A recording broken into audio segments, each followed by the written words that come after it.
Sister has gone out for a while. क्या करें जब आपका दिमाग डिस्टर्ब हो? आपके जीवन में अगर नौकरी या काम का दबाव है और आप चाहते हैं कि कुछ दिन, कुछ समय के लिए इस भागदौड़ भरी ज़िंदगी से अपने आप को अलग किया जाए, तो कुछ टाइम के लिए आप बाहर चले जाइए, एक ऐसी जगह जहाँ पर आप अपने आप को रिफ्रेश कर सकते हैं। और कोई ऐसी सुकून भरी जगह चुनें जहाँ पर आप कुछ पल सुकून के बिता सकें, क्योंकि आज की इस स्टोरी में लड़के की सिस्टर यही करने वाली है। क्योंकि पिछले एपिसोड में आपने देखा कि हिमांशी ने अपने मम्मी पापा के सामने जो उसने लड़के के साथ किया, उसने सब सच बताया और इसके बाद से वह डिस्टर्ब हो चुकी है, क्योंकि यही बात उसके दिमाग में चल रही है और उसे अभी तक गिल्ट है। आइए जानते हैं इस स्टोरी में लड़के की सिस्टर का क्या होने वाला है। इनसाइड द स्टोरी की शुरुआत लड़के के घर से होती है, जहाँ पर हमें उसके मम्मी पापा को दिखाया जाता है। हालांकि लड़का नहीं है, पर लड़के की सिस्टर का जो हाल है उसको लेकर उसके मम्मी पापा को उसकी चिंता है और इसी बारे में उनके बीच बातें होती हैं। वॉइस मॉम, सुनिए, मुझे लगता है हिमांशी कहीं ना कहीं डिस्टर्ब है।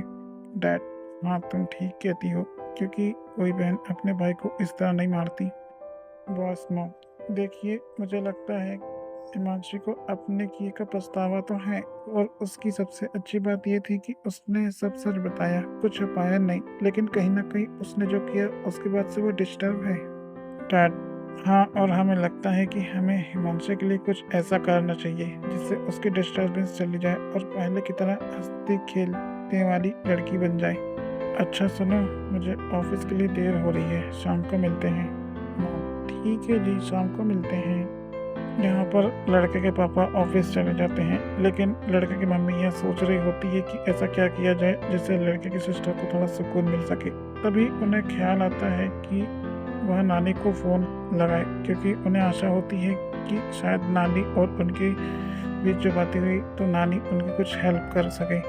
इसी को लेकर उन दोनों के बीच क्या बातचीत होती है, आइए देखें। मॉम, नमस्ते मम्मी जी। नानी, नमस्ते बेटी, कैसी हो? मॉम, मैं ठीक हूँ मम्मी जी, आप सुनाइए, आप कैसी हैं? नानी, मैं ठीक हूँ, और बच्चे कैसे हैं? मॉम, बच्चे भी ठीक है, रोहन अपने फ्रेंड के यहाँ कुछ दिनों के लिए गया है। नानी, यह तो अच्छी बात है, और तुम्हारे हस्बैंड चले गए ऑफिस? मॉम, हाँ जी, अभी थोड़ी देर पहले ही गए हैं। नानी, चलो ठीक है, और तुम कैसी हो? खाना पीना सब तो ठीक है ना? मॉम, हाँ ठीक है, ईश्वर के आशीर्वाद से सब अच्छा है। अच्छा मम्मी जी, मुझे हिमांशी को लेकर आपसे कुछ जरूरी बात करनी है। नानी, क्या हुआ हिमांशी को? मॉम, दरअसल कुछ दिन पहले हिमांशी ने रोहन को बहुत बुरी तरह मारा, और हमें ये कल ही पता चला, इसलिए उसने हमें एक वीडियो दिखाई जिसमें वह रोहन को बेल्ट से मार रही थी। कल हम खाना खा रहे थे तो हिमांशी रो रही थी, और पता नहीं क्यों खाना छोड़कर भाग के ऊपर की तरफ चली गई, और जब हमने उसे चुप कराया तब उसने सारी चीज़ बताई। उसने यह भी बताया कि उसने क्यों मारा। हमारे एरिया से कुछ ही दूरी पर एक कॉलोनी है, जहाँ पर रोज रात को एक लड़कियों को छेड़ा करते, तो उससे यह चीज़ सहन नहीं हुई होगी, इसलिए उसने रोहन को बुरी तरह मारा। और मम्मी जी, उसका रो रो के बुरा हाल हो चुका है। फिर भी हमने उसे समझाया कि उसने जो किया अच्छा नहीं किया। रोहन तो तुम्हारा भाई है, तुम्हें उसे ऐसे नहीं मारना चाहिए थे। हालांकि उसने अपने किए का पछतावा तो है, लेकिन उसने जो किया कहीं ना कहीं उसकी वजह से वो डिस्टर्ब है। तो आप मुझे बताइए कि क्या आप इसमें मेरी मदद कर सकती हैं? नानी, यह तो अच्छा नहीं हुआ बेटी, उसने गलत होता देख शायद इसलिए ही ऐसा कदम उठाया, लेकिन ठीक है, उसने जो किया उसके बाद उसे एहसास है। अब हमें यह देखना है कि इस चीज़ को ठीक कैसे किया जाए। बेटी, शायद तुम्हारी हिमांशी को ना एक अलग और शांत भरी जगह की आवश्यकता है। थोड़ा अलग जगह रहेगी तो हो सकता है उसने जो किया उसका बोझ उसके दिमाग से उतर जाए। क्या है, थोड़ा जंगल वादी में रहेगी तो हो सकता है कि उसे अच्छा लगे। यहाँ पर लोगों के साथ घुल मिल जाएगी, उनके साथ रहेगी तो हो सकता है कि अपने आप को व्यस्त रखे, जिससे कि वह सारी बातें उसके दिमाग से निकल जाएगी और उसे सोचने का टाइम नहीं मिलेगा। मुझे लगता है बेटी, तुम्हें हिमांशी को कुछ टाइम के लिए मेरे पास भेज देना चाहिए। यहाँ कुछ टाइम बिताएगी तो हो सकता है कि वह पूरी तरह से ठीक हो जाए। मॉम, पर मम्मी जी, अभी उसकी हालत ऐसी नहीं है कि वह अकेले आ सके। ऐसे में वो डिस्टर्ब हो चुकी है, और उसे चाहिए कि उसका कोई ख्याल रखे। अगर कोई उसके साथ आ जा सकता है, उसका ख्याल रख जाए, हो सकता है तो ही मैं उसे भेज सकती हूँ। नानी, एक काम करते हैं, मेरे लड़के को भेज दूंगी, वह लेकर आ जाएगा। ऐसा करते हैं, आज रात की बस से भेज देती हूँ, कल तक आ जाएगा। तब तक बेटी उसके साथ रहो, उसके साथ टाइम बिताओ। हो सकता है कि अकेलेपन की वजह से भी वह डिस्टर्ब हो, उसे किसी का साथ मिलेगा तो हो सकता है उसे थोड़ी राहत मिले। मॉम, ठीक है मम्मी जी, मैं उसके साथ टाइम बिताती हूँ। मुझे भी देखना पड़ेगा उसे खाने में क्या देना है, उसकी तबीयत कैसी है, तो मैं उसके साथ उसकी देखभाल करती हूँ। जब आप अपने लड़कों को भेज देंगी तो फ़ोन कर दीजिएगा। नानी, ठीक है बेटी, मैं रात में बस में बिठा दूंगी तो फ़ोन कर दूंगी। मॉम, ठीक है, अच्छा मम्मी जी, नमस्ते, बाय। नानी, बाय बेटी, अच्छा इस ख्याल रखना। तो आपने देखा, लड़के की मम्मी और नानी के बीच हिमांशी को लेकर बातें होती है और नानी लड़के की मम्मी को सलाह देती है कि हिमांशी को कुछ टाइम के लिए नानी के यहाँ भेज दिया जाए। इसके बाद लड़के की मॉम लड़के की सिस्टर के लिए खाना लेकर आती है और उसके साथ टाइम बिताती है। मॉम, और हिमांशी कैसी हो? सिस्टर, आइए मॉम। मॉम, हिमांशी तुम्हें भूख लगी होगी ना मेरे बच्ची? सिस्टर, हाँ मॉम, भूख तो बहुत लगी है, क्या बना है? मॉम, आज मैंने पराठे और अंडे की भुर्जी बनाई हूँ, तुम्हारी फेवरेट है ना? सिस्टर, हाँ मेरी फेवरेट तो है, जल्दी लाओ ना, भूख लगी है। मॉम, अच्छा ठीक है, तुम यहीं बैठो, मैं तुम्हारे लिए खाने के लिए लाती हूँ। लड़के की मॉम लड़के की सिस्टर के लिए खाना लाती है और लड़के की सिस्टर पराठे और अंडे की भुर्जी सर्व करती है और पेट भर खाना खाने के बाद उसे थोड़ा अच्छा लगता है। फिर अपनी माँ के साथ कुछ देर बात करती है और फिर उसके आराम करने का टाइम होता है तो वह सो जाती है। और दूसरी तरफ हम देखते हैं कि लड़का और दीदी की सहेली मेडिकल से आ रहे होते हैं। जैसे कि आपको पता होगा कि लड़के की सिस्टर ने लड़के का मार मार के बुरा हाल कर दिया था। इस कदर मारा था कि उसके हाथ पैर तरीके से छिल गए थे, जो कि इतने दिनों से ठीक हो गए। पर दीदी की सहेली ने उसके लिए पेन रिलीफ ट्यूब लिया था, जिससे बॉडी पे लगाने से दर्द में राहत मिलती है। फिर उन दोनों के बीच बातचीत होती है। सिस फ्रेंड, ठीक है भैया, हमने तुम्हारे लिए ट्यूब ले लिए हैं, जिससे तुम्हारा दर्द ठीक हो जाएगा। बॉय, आप मेरी कितनी केयर करती हो, काश आप मेरी अपनी सिस्टर होती। सिस फ्रेंड, काश ऐसा हो पाता, पर हकीकत कुछ और है कि मैं तुम्हारी सिस्टर की फ्रेंड हूँ और तुम मेरे भाई जैसे हो, इसलिए तुम्हें लग रहा होगा कि काश मैं तुम्हारी सिस्टर होती। बॉय, हाँ अगर ये सच होता तो। सिस फ्रेंड, अगर ये सच होता तो जो तुम्हारी सिस्टर तुम्हारे साथ करती वह मैं तुम्हारे साथ कभी होता ही नहीं। जो वन साइड लव वह आरव से करती है, अगर यह सच होता तो मैं भी तुम्हें उतना ही प्यार मिलता जितना आरव को। लेकिन तुम्हें खुश होना चाहिए रोहन, क्योंकि भले ही मैं तुम्हारी सिस्टर नहीं हूँ, लेकिन तुम्हें एक सिस्टर का साथ तो मिल रहा है ना। बॉय, हाँ दीदी सच तो है। सिस फ्रेंड, सोचो अगर मैं नहीं होती तो इस टाइम अपनी सिस्टर को किस तरह फेस करते, किस तरह उसके इग्नोरेंस को झेलते। रोहन, इन्हीं दिनों में मैंने तुम्हें हौसला दिया। बॉय, पर दीदी इन सब का क्या फ़ायदा, मेरी सिस्टर तो आज मुझसे बात नहीं करती, और बात तो छोड़ो उसने मुझे मारा सो अलग। रोहन, मैंने तुम्हें उस दिन बताया था ना भैया कि तुम्हारी सिस्टर को सदमा लगा है। तुम्हारी सिस्टर ने एक टाइम पहले अपनी सहेली को खोया था, इसलिए तुम्हारी सिस्टर डिस्टर्ब है। इस टाइम यह मत सोचो कि तुम्हारी सिस्टर तुमसे बात नहीं करती या उसने तुम्हें बहुत मारा। कोई किसी को मार के खुश रह सकता है क्या? नहीं ना। उस दिन तुम्हारी मम्मी से बात हुई थी, तुम्हारी मम्मी ही बता रही थी कि हिमांशी बहुत रो रही है। इसका मतलब कहीं ना कहीं उसे तुम्हें मारने का दुख तो है। वह रिग्रेट कर रही होगी कि उसने तुम्हें क्यों मारा। बॉय, लेकिन दीदी जब मेरी सिस्टर डिस्टर्ब है तो सबसे अच्छे से बात क्यों कर रही है, आरव से प्यार से बात कर रही है, तो सिर्फ मुझसे ही क्यों रूड बिहेव करती है। जब मेरी सिस्टर डिस्टर्ब है और सबके लिए अच्छी है तो मेरे लिए बुरी क्यों है, बताइए। फ्रेंड, रोहन, इसके पीछे कोई ना कोई वजह होगी, क्योंकि बिना वजह कोई किसी एक इंसान से नफरत नहीं कर सकता। हो सकता है उसके पीछे कोई और वजह हो और वह भी उसकी सहेली से जुड़ा हो। दोनों मेडिकल से घर तक बात करते हुए आ रहे थे, तो यह थी उनकी कन्वर्सेशन। उसके बाद वो लोग घर पहुंच जाते हैं, जहाँ पर दीदी की सहेली खाना बना रही होती है। यहाँ पर खाना बन चुका था, जहाँ पर आज मीठी गाजर का हलवा तो दीदी की सहेली के रूम में लेके आती है। मतलब उनके यहाँ आज मीठे में गाजर का हलवा बना होता है। उसके बाद दीदी की सहेली लड़के के रूम में गाजर का हलवा लेके आती है और उसके बाद लड़के को बिस्तर पर लेटा देती है और उसके लिए खाना लेने चले जाती है। उसके बाद जब वह खाना लेकर आती है तब लड़का खाना खा रहा होता है और दोनों साथ में होते हैं और उस दौरान भी उनके बीच कन्वर्सेशन देखने को मिलती है।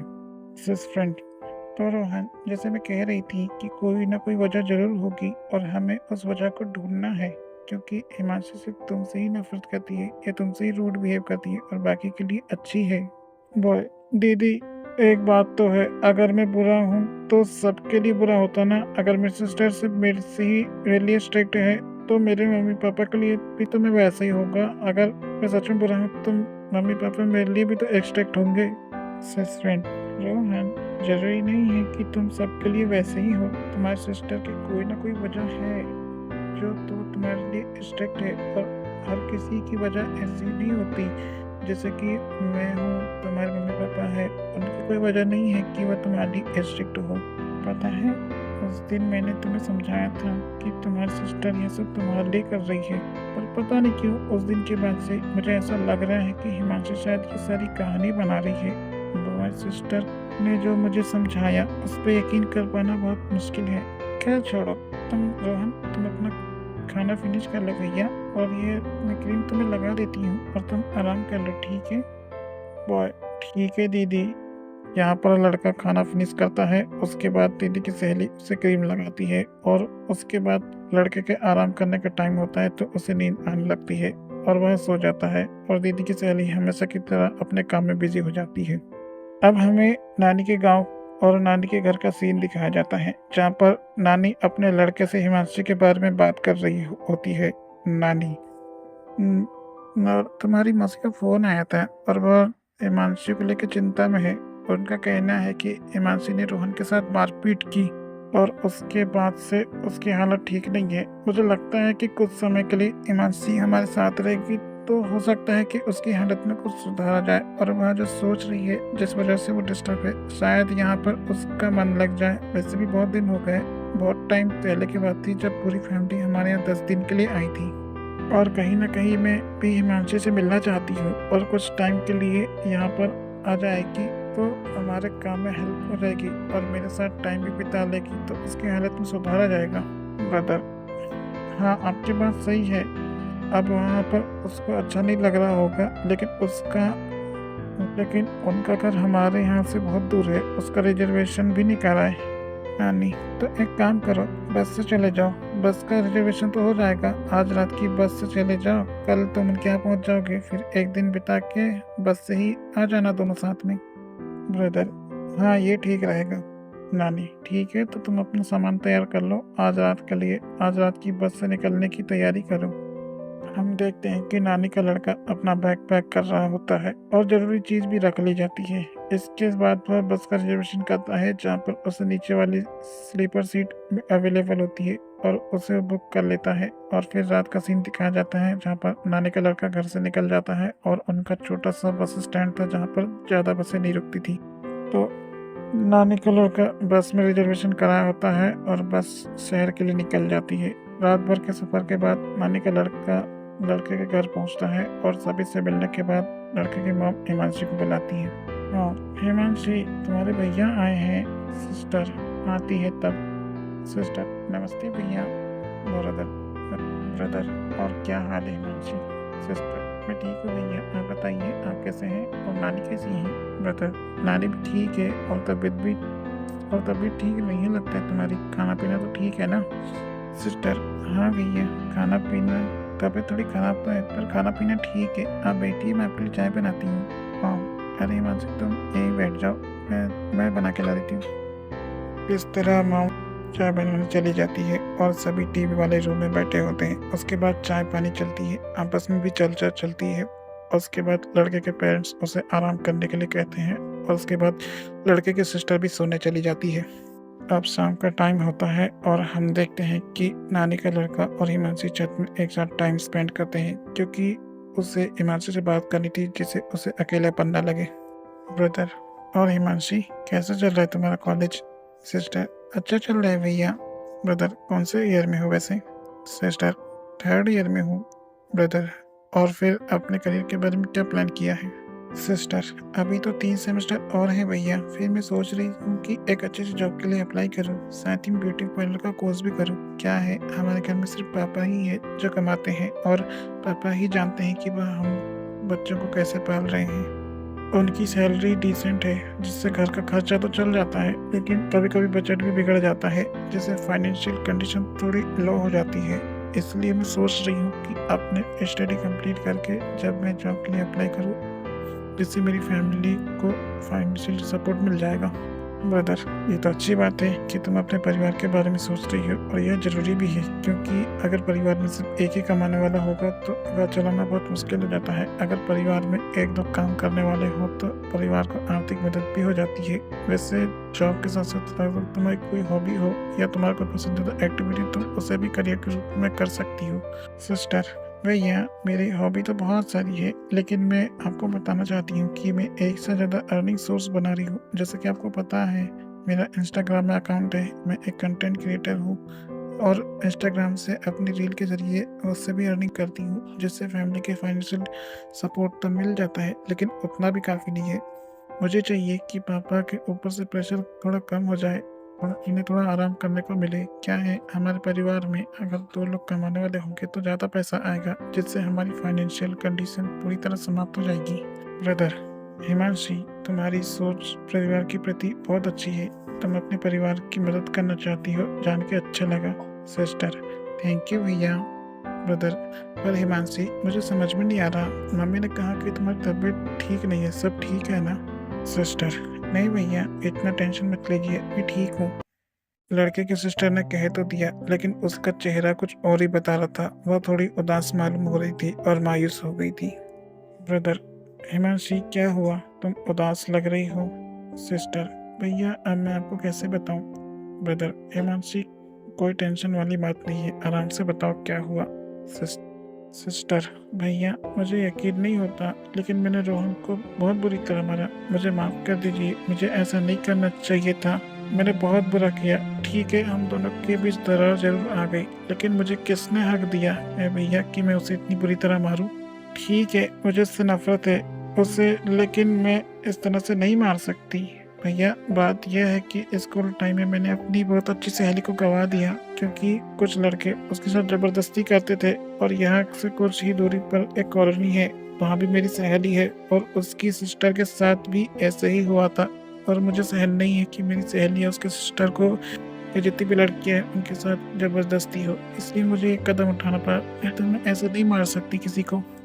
भैया प्लीज माइंड मत करना, लेकिन मैं ये नहीं करना चाहती थी, लेकिन मुझसे हो गया। लेकिन मैं डिस्टर्ब हो चुकी हूँ और इस बात को दिमाग से नहीं निकाल पा रही हूँ। ब्रदर, कोई बात नहीं मुंशी, जो हो गया उसे वापस ठीक तो नहीं किया जा सकता ना, और जो चला गया उसे वापस नहीं ले सकते ना। हिमांशी, पास्ट को बदलना हमारे हाथ में नहीं होता, लेकिन अपने फ्यूचर को कैसे बनाना है वह हमारे हाथ में होता है। हमारे हाथ में ही है कि हम आगे कैसे करना है। तो जो हो गया उसे छोड़ दो, उस पर ध्यान मत दो, उसे एक बीते हुए कल की तरह भुला दो। और इसलिए हिमांशी, मैं गांव से तुम्हारे लिए आया हूँ, तुम्हें ले जाने के लिए। तुम मेरे साथ गांव आ जाओ, वहाँ रहोगी तो तुम्हें थोड़ा अच्छा लगेगा, सुकून महसूस होगा। तो कल रिजर्वेशन है, तो कल हम बस से निकल जाएंगे रात में। तो तुम आज रात की पैकिंग कर लेना अपनी।